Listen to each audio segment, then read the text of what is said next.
Buenas tardes. Cáncer, como es de su conocimiento, no es una sola enfermedad, son múltiples enfermedades, alrededor de 200. Cada una de ellas tiene su propia historia natural, su propia evolución, un diagnóstico diferente y el pronóstico también es diferente. Lo que tienen en común todas estas enfermedades denominadas cáncer es la pérdida de la apoptosis, es decir, la pérdida de la capacidad de morir, pérdida de la muerte celular programada. Asimismo, tienen en común la capacidad de dar enfermedad a distancia, es decir,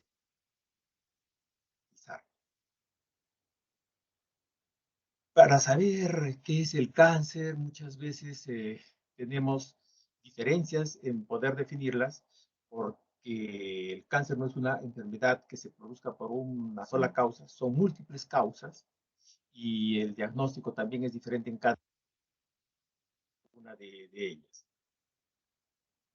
Como es sabido, el cáncer puede originarse en cualquier órgano o sistema de nuestro organismo y teniendo en cuenta el origen de cada uno de ellos, los prefijos que colocamos para determinado tipo de cáncer van a depender del sitio de su ubicación, ¿no? Por ejemplo, si está ubicado en una glándula, eh, diremos adenocarcinoma, por ejemplo, ¿no? Si está ubicado en el hueso, osteosarcoma. Y de esa forma, diferentes tipos de cáncer. Como ya dije, la pérdida de la apoptosis, es decir, de la muerte celular programada que tienen las células, va a originar un crecimiento incontrolable de estas células, llevando a cáncer. Esto normalmente, por ejemplo, vemos en las células de la epidermis, donde las células eh, muertas, las células que ya no tienen función, se van descamando, digamos, en forma progresiva, en forma eh, de acuerdo al tiempo de vida media de cada una de ellas, ¿no? Si nosotros observamos y vemos que esta reparación celular, donde se pierden las células que están dañadas en forma intermitente, continua, si hay pérdida de esto, algunas células dañadas no van a eliminarse y van aumentando en cuanto a tamaño. Si hay esta pérdida de la apoptosis, lo que vamos a ver es el inicio del cáncer, el cual va a producir incluso invasión más allá del sitio de su. Va a invadir otros órganos, tejidos adyacentes y si llega a los vasos sanguíneos, vasos linfáticos, estas van a es la otra característica del cáncer, la metástasis. Es potencialmente por eso peligroso el cáncer, porque no solamente va a afectar el sitio donde se origina, sino sitios alejanos del sitio donde.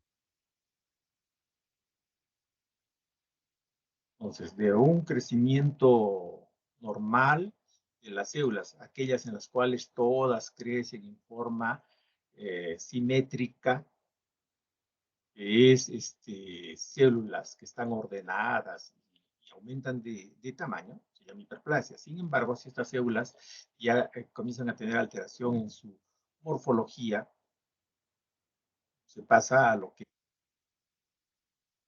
si estas células alteradas no atraviesan la membrana basal, hablaremos de carcinoma in situ, cuando es atravesada la membrana basal, carcinoma invasor. Ahora, de acuerdo al, al grado del tumor, es decir, al índice de mitosis, a la alteración de los núcleos, nosotros tenemos que los tumores se pueden clasificar en bien diferenciados hasta indiferenciados. Es decir, de bajo grado y de alto grado, ¿no? De acuerdo a esta gradación, la tasa de supervivencia del paciente va a estar en relación, ¿no? A tumores de bajo grado, la sobrevida será mayor en relación a los tumores de...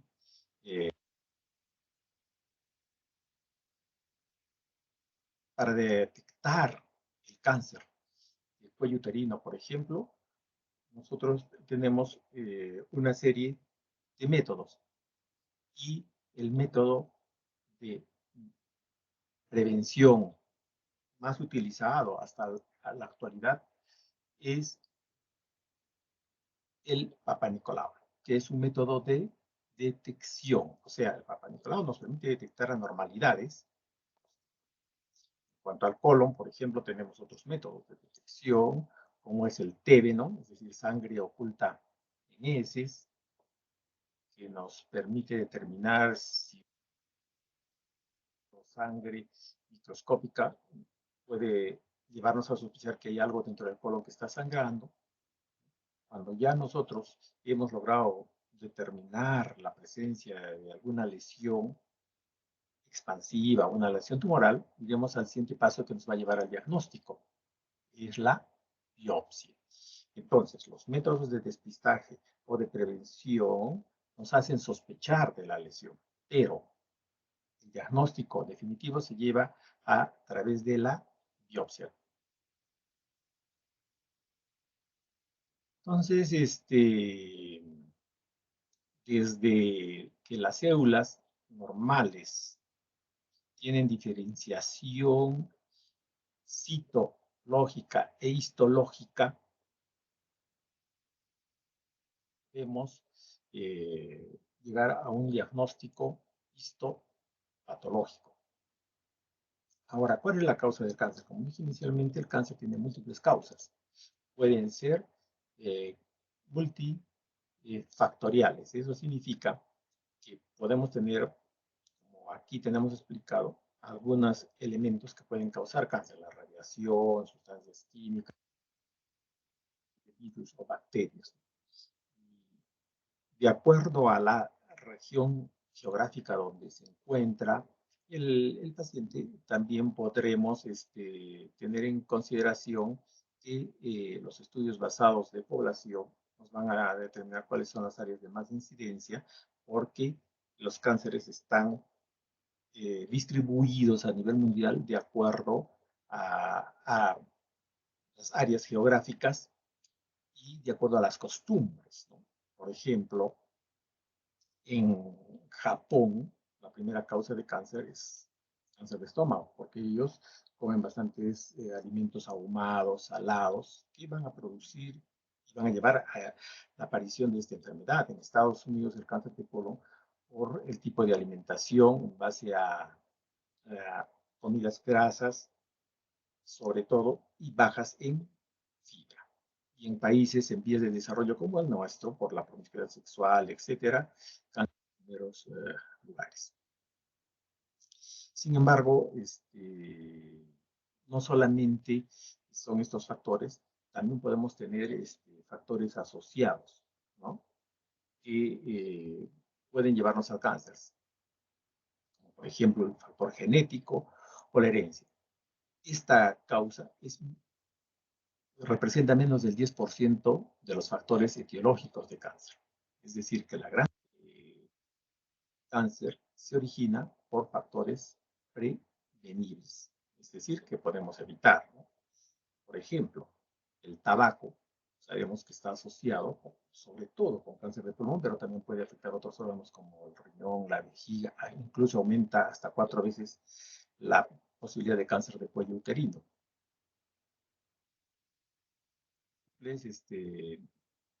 Metabolitos que tiene. Y esto podemos evitar. De igual forma, ¿no? Si estamos expuestos a radiaciones solares, a radiaciones donde haya mucha radiación ultra, entonces vamos a llegar a tener, por ejemplo, a desarrollar cáncer de piel. Una vez que se obtiene, digamos, estos malos hábitos, ¿no? Tomar excesiva radiación solar sin protegernos, por ejemplo, en el verano, o fumar, podemos decir, pues entonces ya, yo sé que me va a dar, puedo tener cáncer porque estoy fumando, y voy a dejar de fumar, pues ahora. ¿Y saben cuánto va a demorar el tiempo para que el paciente fumador tenga la misma posibilidad de tener cáncer de pulmón que aquel que nunca fumó? Tienen que pasar 20 años desde el momento que deja de la prevención. Otros factores que nos pueden llevar a la aparición de cáncer son factores infecciosos. Por ejemplo, los virus, ¿no? Como el virus del Epstein-Barr, que puede llevar a linfoma de Burkitt o a linfoma cáncer nasofaríngeo, el virus del papiloma humano, que ya sabemos el HPV, puede llevar a cáncer de cuello, y además el AIDS o el SIDA, eh, al bajar las defensas pueden también aparecer otro tipo de cánceres, sobre todo en las extremidades inferiores. Además, también como factor etiológico tenemos las bacterias, donde vamos a observar, ¿no?, la aparición de cambios en los sitios donde estas llegan. Por ejemplo, si nosotros tenemos la presencia del Helicobacter pylori, tenemos riesgo de desarrollar cáncer de...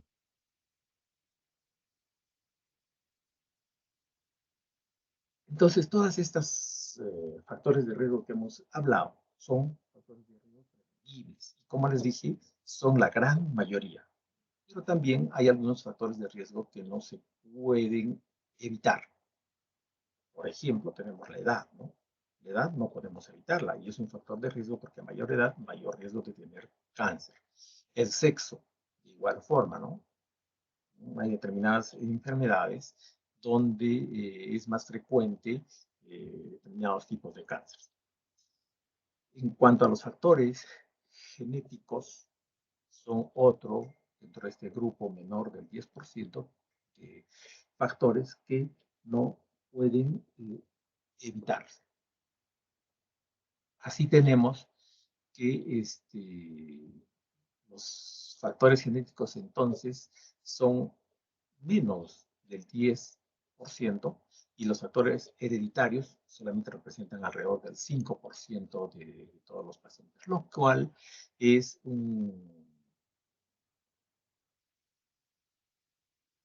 no todo tiene que ver con la parte genética, pero sí en este pequeño porcentaje podemos encontrar algunos causas hereditarias que pueden llevar al cáncer, ¿no? Y entre estos tipos de cánceres genéticos tenemos el retinoblastoma, el tumor de Wilms, la poliposis familiar eritematosa que puede llevar a cáncer de colon y recto. Entonces, el factor hereditario o genético es una causa también de cáncer. Sin embargo, es una pequeña proporción en relación a otros factores, como hemos dicho, radiación, virus, sustancias, ¿no? Y de igual forma, ya vi que la edad es un factor que contribuye, por supuesto que a mayor edad, mayor riesgo que tiene. Una vez que las células han perdido la capacidad de controlar, es decir, han perdido uh, la apoptosis, la muerte celular programada, entonces va a tener un crecimiento desordenado y puede llegar hacia los vasos sanguíneos, hacia los linfáticos, la enfermedad a distancia, que es otra de las características de todas estas enfermedades que se llaman cáncer. Entonces, con todos estos los factores que hemos visto en forma resumida, nosotros sí podemos prevenir el cáncer. Podemos prevenir el cáncer evitando la exposición a virus, tratando las bacterias como el Helicobacter pylori, evitando la radiación carcinógena, la radiación ultravioleta, a veces se tienen en el medio ambiente del trabajo que representan también el 10% de las causas, la contaminación ambiental. En cuanto al tabaco, como dijimos, que es un factor de riesgo, tenemos que dejar de fumar ya si es que lo hacemos, porque tienen que pasar alrededor de 20 años para que se pueda disminuir el riesgo al mismo nivel que aquellos que nunca fumaron. Y además, el riesgo de cáncer de pulmón va a aumentar con el consumo de cigarrillos, ¿no? A mayor cantidad de cigarrillos por día, mayor riesgo de... Y si asociamos al tabaco el alcohol, las posibilidades de que tenemos que desarrollar cáncer aumentan, sobre todo cáncer de esófago. Está aumentado cuando se asocia alcohol. Tenemos que protegernos. Sabemos con bloqueadores, por encima de bloqueadores, por encima de factor 50, sombreros, no exponer a las horas de mayor radiación, que son de 10 de la mañana a 4 de la tarde. La dieta es importante, ¿no? Tenemos que disminuir las dietas. Factor etiológico, para ello tenemos que aumentar la dieta de frutas y verduras, al menos evitar también la exposición a los virus, ¿no? Es decir, por ejemplo, la infección del papilomavirus, actualmente podemos considerar que en el 99.8% de los casos va a llevar al desarrollo de cáncer de cuello uterino. Por lo tanto, cáncer de cuello uterino es una enfermedad de transmisión sexual. Tenemos que evitar los carcinógenos del trabajo, como había manifestado, que acá tenemos una serie de carcinógenos de acuerdo a la ocupación, pueden desarrollar diferentes tipos de cáncer y representan alrededor de los factores de riesgo, al igual que la... Entonces, el cáncer, este milenio, y que podemos evitar en su gran proporción. Es decir, alrededor del 70% de las causas son prevenibles. Y si nosotros tomamos en cuenta todas las medidas que les acabo de indicar, podemos evitar el cáncer. Ahora voy a darles cómo podemos llegar al diagnóstico de cáncer de algunas de las patologías más frecuentes. Cáncer de piel en nuestro medio, en Arequipa, ocupa el tercer lugar tanto en hombres como en mujeres. Y como sabemos, la piel es el órgano que cubre todo nuestro organismo y que está expuesto a estas radiaciones solares. Tenemos en Arequipa un agujero de ozono donde la radiación ultravioleta B es la que llega con mayor intensidad a nuestra ciudad y que puede afectar la piel, lo cual va a llevar a alteraciones a nivel de ciertas células, ¿no? De las células escamosas o epidermoides o aún de los melanocitos que se encuentran en la capa basal de la epidermis. Entonces, la radiación llega a estos niveles, como vemos acá, la UVA también penetra mucho más, llega hasta los vasos sanguíneos. Sin embargo, la UVB llega a los melanocitos. Puede originar estos tipos de diferentes de cáncer de piel, ¿no es cierto? Donde tenemos hasta melanoma, que es el cáncer de piel más agresivo, ¿no? Dentro de los tipos de cáncer de piel tenemos dos grandes grupos, cáncer de piel melanoma y cáncer de piel no melanoma, que se tratan de forma diferente. El más agresivo melanoma, que se distingue justamente por esta hiperpigmentación, irregularidad de los bordes, asimetría, si dividimos el lunar en dos mitades, vemos que ambas mitades son diferentes, sobrelevación. Al llegar al diagnóstico, que es el tema, de cómo llegar al diagnóstico de cáncer de piel, podemos hacer mediante la evaluación clínica, que es lo más frecuente, o mediante dermatoscopía, que son estos instrumentos que nos ayudan a visualizar las lesiones aumentadas de tamaño. Incluso hay softwares que nos ayudan a llegar a un diagnóstico. Desde el punto de vista clínico, el diagnóstico de algunas lesiones o el seguimiento de las lesiones que tenemos en la piel, tenemos que seguir la regla del ABCD.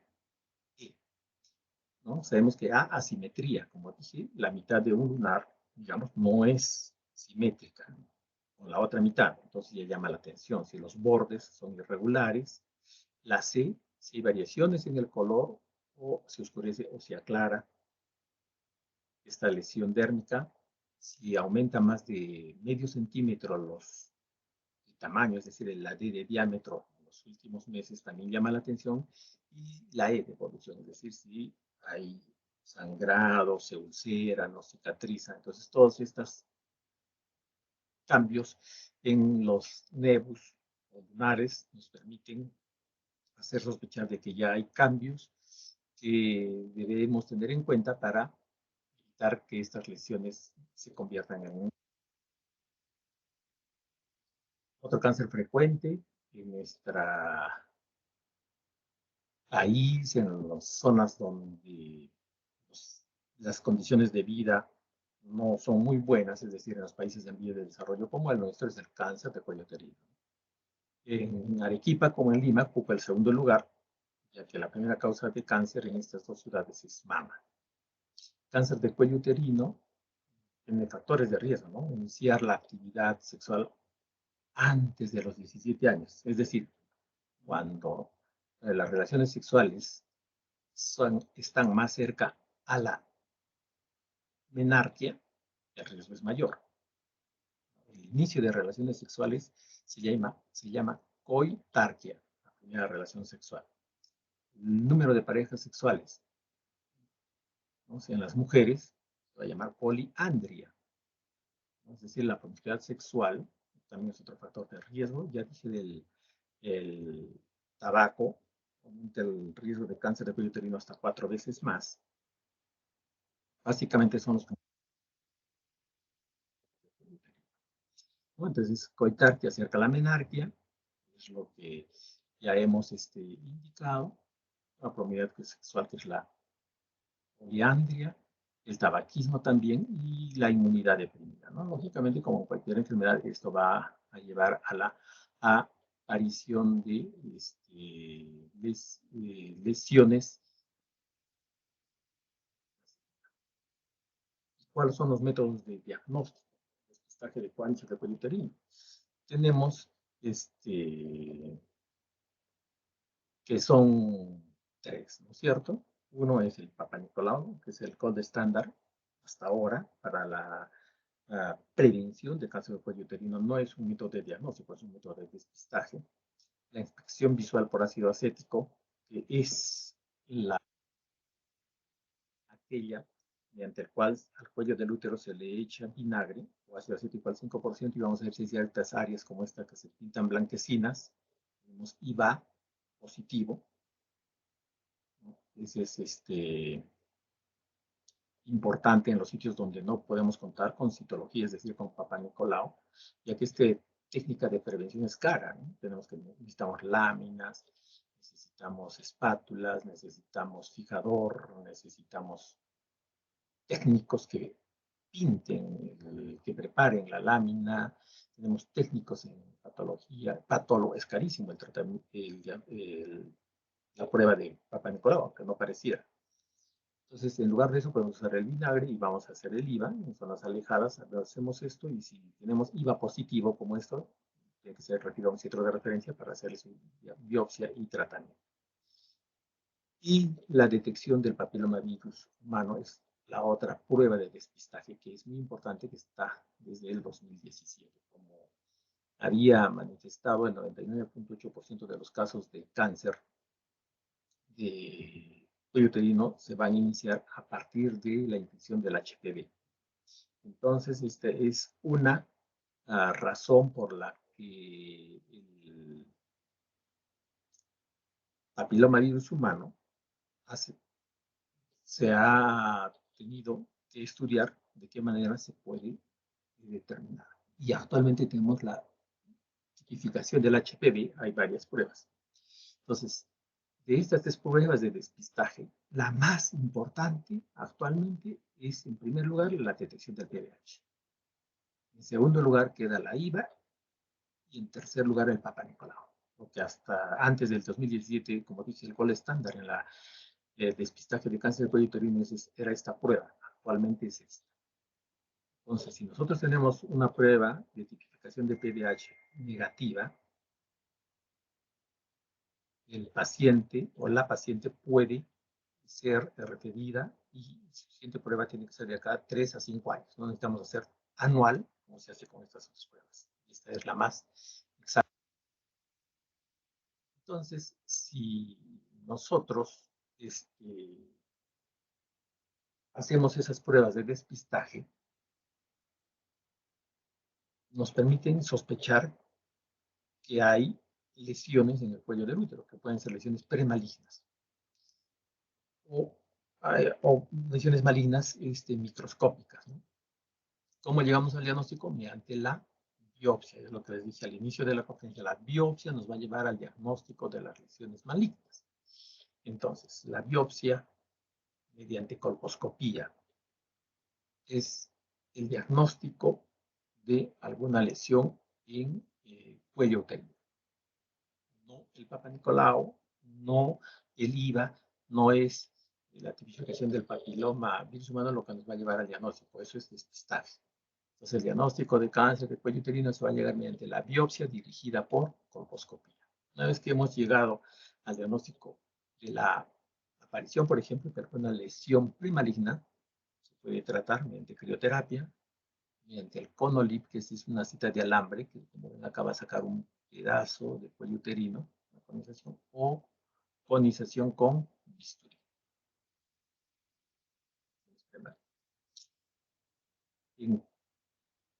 Dije que tanto Arequipa como Lima, cáncer de mama ocupa el primer lugar, ya que estas ciudades son ciudades cosmopolitas y han adoptado los estilos de vida de los países desarrollados. Es por eso que tenemos que en nuestra realidad peruana, estos dos departamentos, cáncer de mama, se ocupa el primer lugar. Sin embargo, los demás departamentos del país, al igual que los países en vías de desarrollo, cáncer de cuello uterino ocupa el primer lugar. Para los métodos de prevención para cáncer de mama, ya sabemos que es el autoexamen, que toda mujer debe desarrollarse una semana después de cada regla, en dos posiciones, tanto de pie como en decúbito, y determinar si es que encuentra algún hallazgo, ¿no? El segundo método de despistaje es el examen clínico, es decir, toda mujer sana teóricamente debería ir a un examen para despistaje de cáncer de mama a partir de los 20 años. Esto es cada 3 años hasta los 40 y después de los 40 el examen clínico debería ser, de lo que dijimos, el autoexamen, que debe ser mensual, una semana después de cada regla, a partir de los 20 años. Y la mamografía es el tercer método de despistaje, que nos va a permitir detectar lesiones que muchas veces no se palpan, ni tanto al autoexamen, al examen clínico, que nos van a permitir detectar lesiones entonces hasta 2 años antes de que sean evidentes, 2 años antes de que sean palpables, ¿no? Entonces, la mamografía es un método importante donde vamos a observar este tipo de lesiones especuladas, con la de cometa o con microcalcificaciones incluso en su interior. Es un diagnóstico de cáncer de mama. De cáncer de mama, el más importante es la mamografía, porque nos permite detectar las lesiones hasta 2 años antes de que sean palpables. Cáncer de mama, sí, como sabemos, se produce por estímulo hormonal, por lo tanto, factores que tengan que ver con esto nos llevarán al cáncer de mama, ¿no? Menarquia precoz, menopausia tardía, nulliparidad, tener el primer hijo después de los 30 años, ¿no es cierto? La obesidad, consumir terapia de reemplazo hormonal o anticonceptivos por más de 10 años, el alcohol, son factores de riesgo que nos van a llevar a cáncer de mama, y dentro de los antecedentes familiares, tener familiares de primer grado, mamá, hermana, hijos con cáncer de mama, aumenta el riesgo hasta 4.5 veces más que aquellos que nunca tuvieron cáncer. Entonces, estos factores de riesgo, muchos de ellos, son prevenibles. La lactancia materna es un factor de protección, como vemos aquí, no es un factor de riesgo no dar de lactar, por ejemplo, pero para que sea un factor de protección, dar de lactar por lo menos tiene que ser 2 años, como dice. Caso contrario, no actuaría como factor de protección, al igual que el primer embarazo antes de los 30 años. Otros factores hay que evitar el sobrepeso, la obesidad, evitar el alcohol y hacer ejercicio nos ayudarán a evitar el. Ahora pasando al varón, el cáncer de próstata es el cáncer más frecuente en nuestro país, en varones. De igual forma en Latinoamérica, cáncer de próstata en varones ocupa el primer lugar. Tenemos que saber cómo prevenir y llegar a un diagnóstico, ¿no?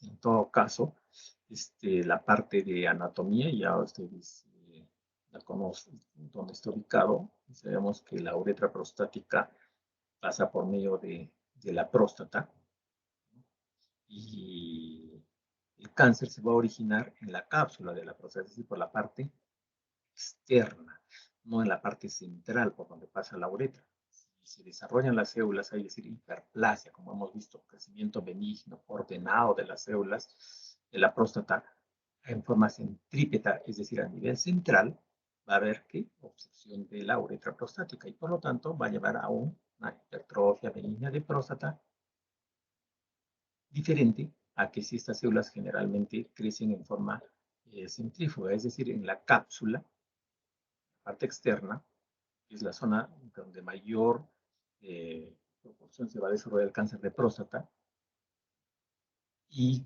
es por ese motivo, sabiendo que es crecimiento externo, la parte externa de la próstata donde se va a desarrollar, es que uno de los exámenes de prevención será el tacto rectal, puesto que la próstata está en continuo contacto con la mucosa rectal, es decir,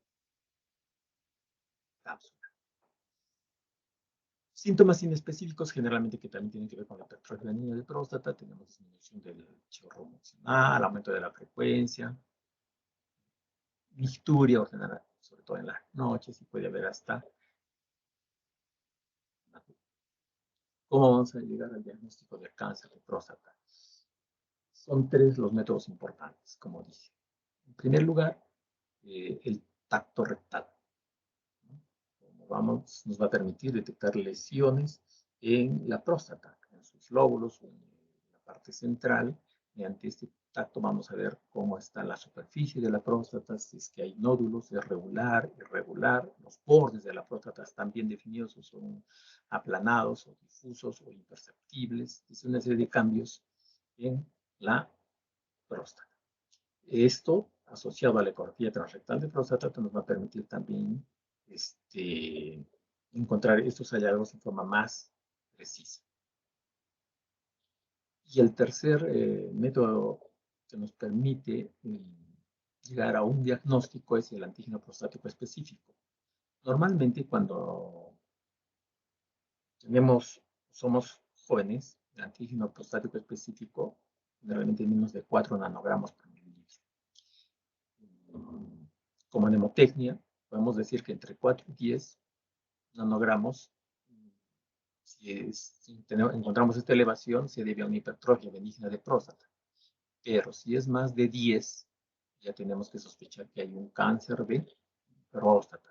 Y ya asociado al tacto rectal y a la ecografía transrectal, Si encontramos estos valores, tenemos que hacer obligatoriamente una biopsia de la próstata. Como dije, el diagnóstico va a ser mediante la más importante. Entonces, el tacto rectal, bueno, a lo contrario que sabemos, ¿no? Los hombres tenemos temor a hacernos este examen.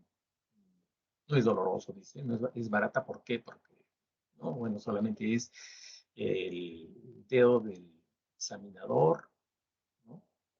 Lo que va a llegarnos a determinar todo esto que les he explicado. Generalmente debía ser sin mayor de 50 años o de 40 años si tiene antecedentes familiares o pacientes con síntomas urinarios, ¿no?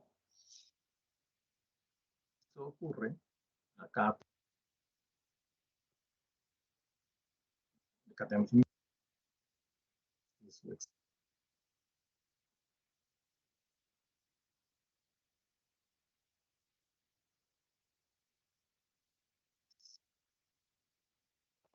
¿no? Generalmente no es tanto así que tenemos que tener. Finalmente, para concluir esta charla, les dejo este video para que pongan en producción y observen cómo se hace en otros sitios las cristales. Desde que pasan los 45 cada vez me cuesta más mear. A ver si voy a tener que revisar la próstata.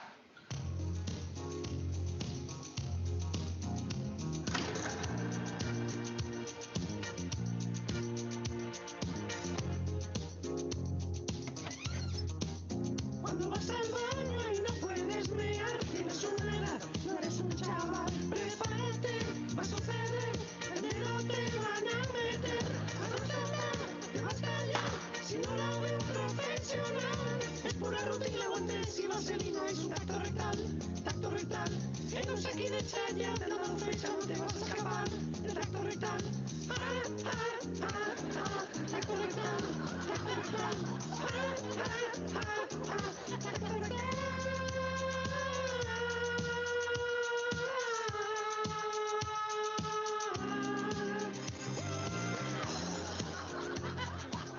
Osakidetza recomienda las revisiones urológicas, porque hacerse mayor da mucho por el